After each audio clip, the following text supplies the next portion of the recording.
ఏం బిల్డింగ్లు కట్టకూడదు ఢిల్లీలో, మోదీ గారు ఆస్టరిటీ ప్లాన్ అని చెప్పేసి. Within half an hour PIB వచ్చి దాన్ని ఫ్యాక్ట్ చెక్ చేసి తప్పు న్యూస్, ఇది ఇట్లాంటి ఏం న్యూస్ లేదని చెప్పి. మోదీ గారే ఇంటర్నేషనల్ ట్రావెల్ బ్యాన్ చేశారని చెప్పి CNN News 18 న్యూస్ పబ్లిష్ చేశారు. అది ఇంగ్లీష్ ఛానల్, ఆలోచన తెలుగు కూడా కాదు.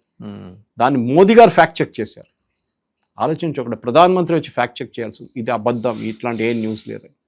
సో మన దగ్గర సెన్సేషన్, ఈ బ్రేకింగ్ న్యూస్ కల్చర్లోనే ఇదంతా వస్తుంది వాస్తవంగా. ఇక్కడ బిలిటిలింగ్ BSF అండ్ అవర్ అది just agenda. That is an agenda. మీరు అర్థం చేసుకోండి, ఇదంతా ఇది ఒక అజెండా ఉంది. మోదీ గారు చాలా వీక్, మోదీ గారు బంగ్లాదేశ్ని ఏం అనట్లేదు, బంగ్లాదేశ్ ఎవడు, వాడు బిచ్చోడు, వాడు వచ్చి మమ్మల్ని థ్రెటన్ చేస్తాడు, ఏంటి ఇది అని చెప్పేసి ఒక ఇమేజ్ క్రియేట్ చేస్తున్నారు.